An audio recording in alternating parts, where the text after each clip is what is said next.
The hearing room felt almost electric. Overhead, bright white lights glared down on rows of heavy wooden desks, casting sharp shadows across the floor. Reporters lined the walls, their cameras already whirring and snapping, eager to catch every moment. The air was thick with tension and expectation. Something important was about to happen, and everyone could feel it. At the center of it all, Kash Patel strode confidently into the room. He wore a tailored suit and an easy smile, the kind you see on television anchors or seasoned politicians. He glanced at the cameras and nodded, as if he was greeting old friends. To those watching, Kash seemed completely at home, someone who had played and won this media game many times before. A moment later, Jasmine Crockett entered, her presence almost quiet in contrast. She wore a simple blazer, carried a notepad, and walked with a steady, determined step. Jasmine didn't seek the cameras. She wasn't there to perform. She took her seat with a calm focus, her eyes scanning the room, absorbing everything. If Kash looked like he owned the stage, Jasmine looked like she belonged there for a reason, ready for whatever would come next. In that single, breathless moment, the stage was set for a confrontation that nobody in America would ever forget. From the very first glance, it was clear to everyone watching. Kash Patel didn't respect Jasmine Crockett. He barely looked at her as she sat down, his gaze dismissive, his posture relaxed in a way that seemed almost mocking. Even without saying a word, Kash sent a message. "You're not on my level." The audience picked up on it instantly. There was tension here, the kind that runs deeper than politics. But what most people didn't realize was that this wasn't just another government hearing. No, today, this room was something much more. This was a battlefield of ideas, a stage where old power and new courage would collide head-on. Every camera lens captured not just the faces, but the clash of worlds happening right in front of them. On one side, a man used to winning by talking over others, armed with confidence and years of political gamesmanship.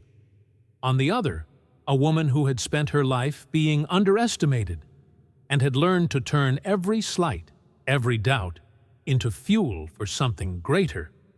This was no longer about laws or policy papers. This was a fight for respect, for dignity, for the right to be heard. In that charged silence, viewers everywhere understood. What would happen next wasn't just politics, it was personal. It didn't take long for the storm clouds to gather. Kash Patel cleared his throat and leaned into the microphone. His words were smooth, polished, but they dripped with sarcasm. "Congresswoman Crockett, we're here to talk about law and order, not Instagram drama, right?" The tone was light, but the intent was heavy. Every syllable was meant to mock her, to dismiss her as someone who didn't belong. It was the kind of insult that didn't need to be shouted. It cut sharper because it was wrapped in fake politeness. In the room, eyes shifted, backs straightened, the air thickened. Some aides glanced at one another, unsure whether to react or stay still. The audience leaned in. Everyone could feel it. Something bigger was coming. Patel was testing boundaries, inching closer and closer to a line he had no idea he was about to cross. And Jasmine? She hadn't said a word yet. But from the calm look on her face, some viewers knew. When she does speak, everything is going to change. Then it happened. With a smirk tugging at the corner of his mouth, Kash Patel leaned in and said the words that would ignite a national firestorm. "Why don't you just go back to the zoo?" For a second, just 1 second, you could hear absolutely nothing. No papers rustling, no whispers, not even the click of a camera shutter. The room froze. A staffer in the back gasped quietly, Another dropped a pen, the tiny sound suddenly deafening. Everyone looked toward Jasmine, not because they wanted to see her reaction, but because they couldn't believe what they had just heard. The words hung in the air, thick and ugly. They weren't just offensive, they were dehumanizing. And for many watching, especially Black Americans, this wasn't just a slip of the tongue. It was centuries of racism, violence, and mockery compressed into one vicious sentence.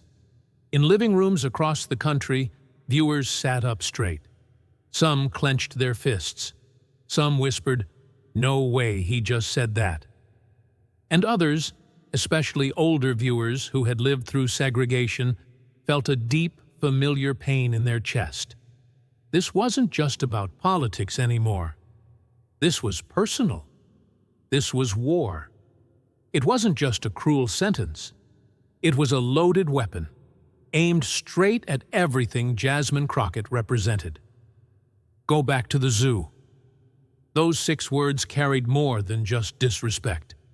They carried centuries of racial humiliation, wrapped in one smug insult. It wasn't a joke. It was a reminder, an echo of an America where Black people were once compared to animals, treated like property, locked out of power, and told they were less than human.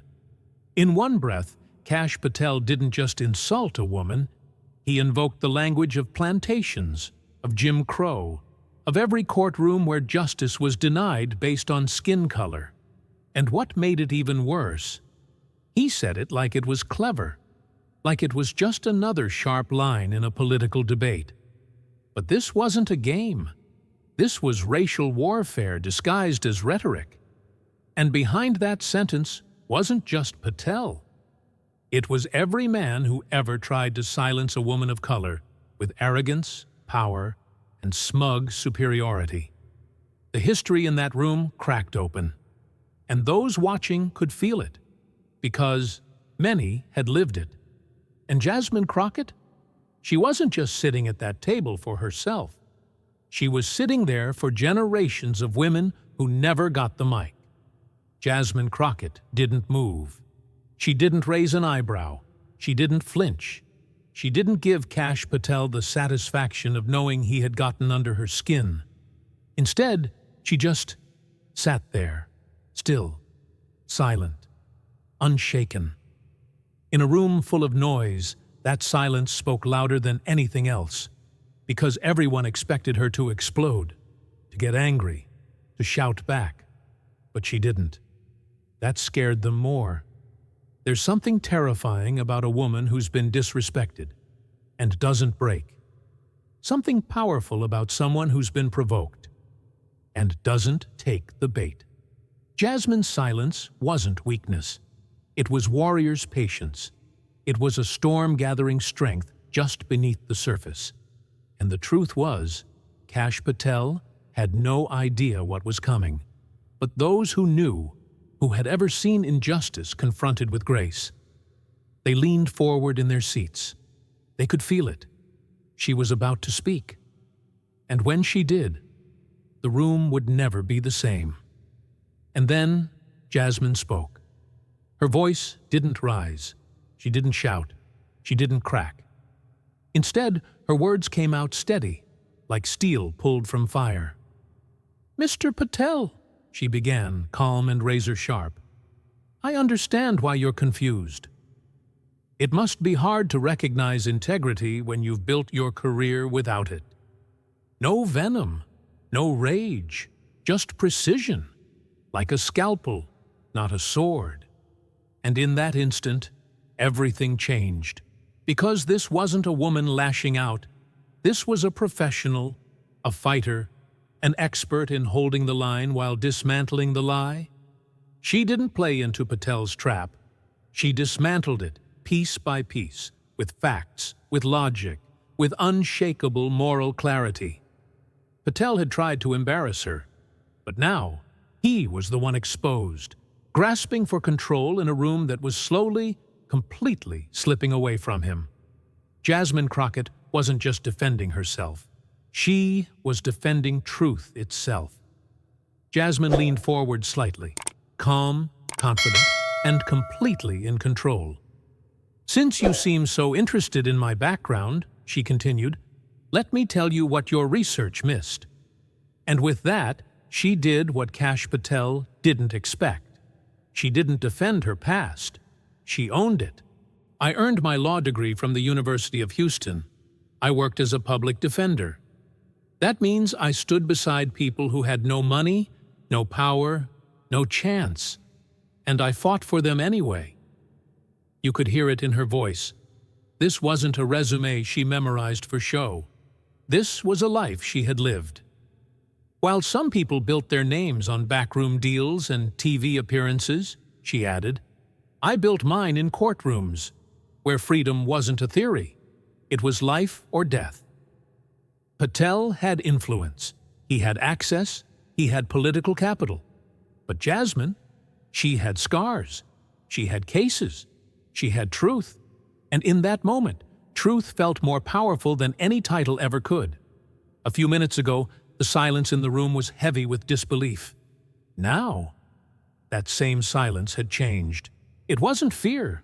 It wasn't shock. It was respect. No one dared to interrupt her. Even Patel, who had started this entire storm, was suddenly quiet, his usual smirk fading around the edges. People weren't leaning back in their chairs anymore. They were leaning forward, listening, studying her, recognizing that what they were witnessing wasn't just a response. It was a reclaiming. Jasmine hadn't raised her voice. She hadn't thrown insults.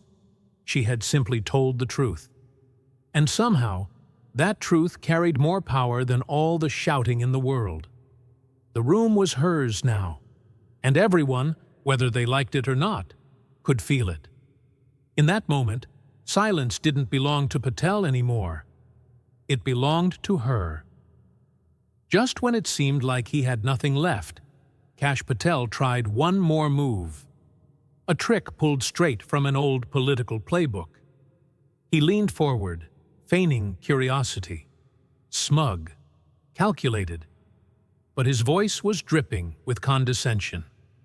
"Congresswoman," he said slowly, "since you're so confident in your legal expertise, why don't you explain the significance of Marbury versus Madison for us?" There it was, not a real question, not a meaningful discussion, just a trap, a textbook pop quiz dressed up as a power move. He wasn't looking for an answer. He was hoping she'd fumble, get nervous, freeze. He wanted the cameras to catch it. A pause, a stammer, anything that could be turned into a soundbite to discredit her. It was the oldest trick in the book. When you can't win the argument, make the other person prove they deserve to be there. But Kash Patel had made a mistake, a critical one, because Jasmine Crockett hadn't survived in courtrooms and Congress by accident. She was about to answer, and her answer would do more than silence the room. It would remind America who really understood the law. Jasmine didn't blink. No hesitation, no stumble, just a slight tilt of her head, like someone who had been waiting for this moment all along. "You mean the 1803 case?" she said smoothly, "where the Supreme Court established judicial review, giving courts the power to strike down laws that violate the Constitution?" There it was. No note cards, no teleprompter, just memory, mastery, momentum.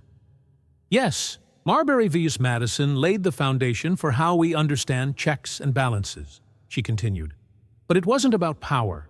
It was about limits. Limits on the presidency. Limits on Congress. Limits that protect democracy from people who confuse authority with immunity." The words hit hard, not because she was loud, but because she was right. "And if you're quoting it to test me," she added, "maybe remember, I've argued in courtrooms, not on talk shows." That line landed like a gavel. This wasn't someone who skimmed case law for talking points. This was someone who had lived it. Patel looked stunned. He wanted to stumble. Instead, he got a masterclass. The shift was almost invisible, but once it happened, no one could unsee it. For most of the hearing, Jasmine Crockett had been the target, dismissed, mocked, underestimated. But now she wasn't defending anymore. She wasn't reacting. She was owning the room. People sat up straighter in their seats. Senators who had barely glanced her way were now locked in. Even the reporters, trained to stay neutral, paused their typing just to look up. And Patel? He wasn't leading the conversation anymore. He was chasing it. Every eye in that room turned toward Jasmine, not out of curiosity, but out of admiration, respect, support. Something had changed. She wasn't just answering questions. She was commanding attention. She was rewriting the tone of the entire hearing. And the people watching from home? They weren't just witnessing a moment. They were watching a woman take every insult thrown at her and turn it into authority. That's the power of being unshakable. That's the moment Jasmine Crockett took the room. Just when it seemed like Jasmine had taken full control, Patel tried to drag the fight into the mud. He leaned forward again, this time with sharpened tone and louder volume, like a man trying to reclaim lost ground. "Let's not forget," he said, "you built your career defending criminals." He held up a printout of an old tweet. Then another, and another. "You've called the justice system broken. You've said it's biased, corrupt. So which is it, Congresswoman? Are you here to protect the law or tear it down?" A few murmurs rippled through the room. He was trying to turn the audience, to reframe her as an enemy of order, as someone too radical, too angry, too dangerous. But the problem with Patel's tactic? He thought defending the accused meant supporting the guilty. He didn't understand the difference. Or maybe he just didn't care. He wasn't debating the law anymore. He was attacking the idea of justice itself, twisting Crockett's past into something shameful. What he didn't realize was that every insult he threw was only proving her point. Jasmine didn't let Patel's accusations rattle her. She leaned forward, eyes clear, voice steady. This wasn't anger. This was clarity. "Let me be clear," she said. "Justice isn't just the law. Justice is fairness." Her gaze swept the room, from the panel to the cameras, to every staffer and spectator. Laws are written by people, and sometimes those people forget. Not everyone gets the same shot at justice. She paused, letting her words settle. "In this system, it matters if you're black. It matters if you're poor. It matters if you can't afford a fancy lawyer or a lobbyist on your side." Her voice never wavered. "My job was to stand next to those people, the ones the system tried to break, the ones who walked in already seen as guilty because of where they lived or the color of their skin." Jasmine looked Patel straight in the eye. "You can call that radical if you want, but I call it justice." Around the room, heads nodded. People leaned in, not out of pity, but out of understanding. She wasn't just defending herself. She was defending every person who ever felt the system was built to leave them behind. Jasmine took a breath. For a moment, the room fell quiet, waiting for what she might say next. "Let me tell you about someone named Marcus," she began, softly but firmly. Marcus was 19, bright and hopeful. He dreamed of college and changing his family's future. Her voice softened. But one night, Marcus was pulled over. Wrong place, wrong time. They said he matched a description. He didn't, but they arrested him anyway. The audience leaned forward, sensing where this story was headed. He had no money for a lawyer, no connections. He was terrified. When I met Marcus, he He'd been in jail for 3 months already. No trial, no evidence, just forgotten. She paused, letting that word, forgotten, hang in the air. Marcus wasn't a criminal. He was a scared kid, trapped in a system designed to fail him. She raised her eyes, scanning the room, knowing that every heart was listening. We fought. Day after day, hearing after hearing. And when we finally showed the jury the truth, that Marcus was innocent. Do you know what he did when he heard the words, "not guilty"? Her voice cracked, just a little. He cried, and he asked me, why did they believe me this time? And I had no good answer. Because he knew, just like everyone in this room knows, that too often, justice depends on who's fighting for you. Across the room, eyes welled up. Some wiped away tears quietly. That day, Marcus walked free. But how many more like him never get that chance? Jasmine paused, just long enough for everyone to lean in, sensing something powerful was about to happen. She looked directly at Kash Patel, her voice low and clear. You told me to go back to the zoo. The room tightened again, the memory of that ugly moment flooding back. But Jasmine wasn't finished. Let me remind you, Mr. Patel, we don't put lions in cages because they're weak. We put them in cages because they scare people. Her words hung heavy, like thunder after lightning. She didn't raise her voice. She didn't shout. She didn't need to. In that single sentence, she reclaimed her dignity, challenged Patel's arrogance, and reminded everyone watching she wasn't the one afraid. It was those who tried to silence her, who feared her voice. Jasmine didn't flinch. She didn't back down. She just stared straight ahead, strong, calm, unstoppable, like the lion Patel had foolishly tried to cage. The room was silent, but only for a heartbeat. Then came the applause. First one person, then 5, then dozens. The sound erupted like thunder, quickly filling every corner of the chamber. People stood. They clapped. They cheered. Cameras swung around wildly. Reporters jumped to their feet. Staffers exchanged stunned, emotional glances. This wasn't just applause. This was a moment. The kind of moment you'd tell your grandchildren about. At home, viewers rose from their couches, clapping at screens, tears in their eyes, feeling as if they too were part of history, because they were witnessing something rare. Truth triumphing over arrogance, courage winning over power. And at the center of it all stood Jasmine Crockett, calm, dignified, victorious, proving once again that real strength isn't loud, it's unmistakable. Across the room, Kash Patel said, nothing. His usual arrogance had vanished, his confidence gone, his carefully rehearsed lines useless. He opened his mouth once, but no words came out. Because what could he say? The truth had been spoken, clearly, calmly, undeniably. Jasmine Crockett didn't have to shout. She didn't have to raise her voice. She didn't have to argue. The truth did all the talking for her. The silence around Patel was deafening, a quiet defeat louder than any speech could ever be. The room belonged fully to Jasmine now, not because she demanded it, but because she earned it. And everyone there, and everyone watching, knew it.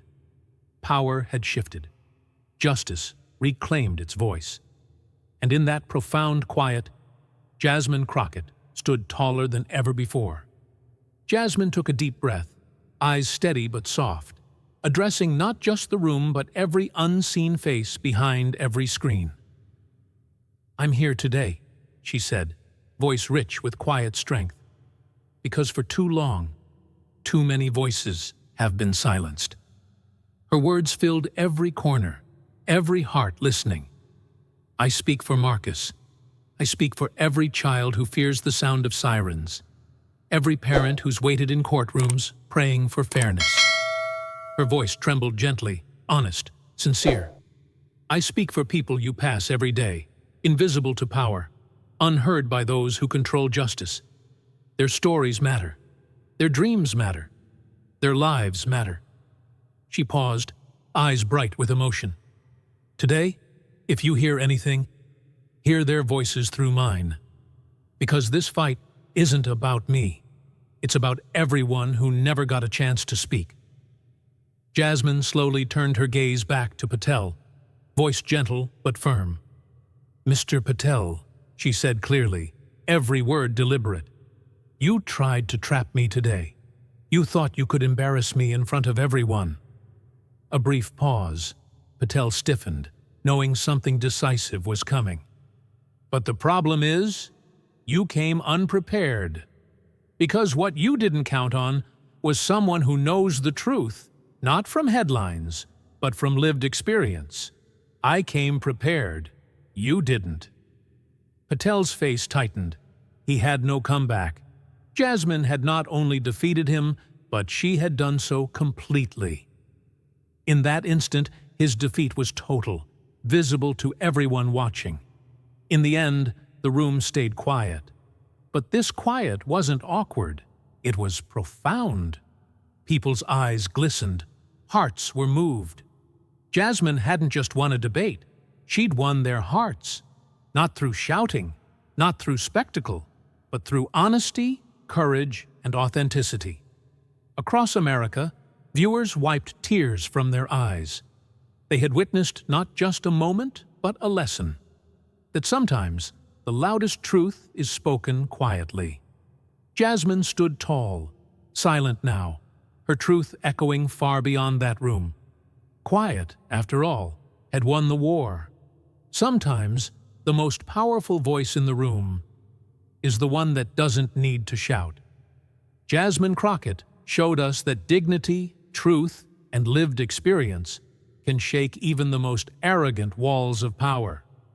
She reminded us that real strength comes not from volume, but from purpose. That silence, when filled with integrity, can speak louder than rage. In a world where so many are still unheard, those who are poor, who are overlooked, who are judged by their skin or zip code, this story teaches us one thing. You don't need to be loud to make an impact. You just need to be real. If this story moved you, if it made you feel, think, or even cry, then don't just scroll away. Subscribe to our channel for more stories that challenge power, speak truth, and stand up for the unseen. Hit the bell icon so you never miss a moment that matters. Because justice doesn't go viral on its own. You make it happen.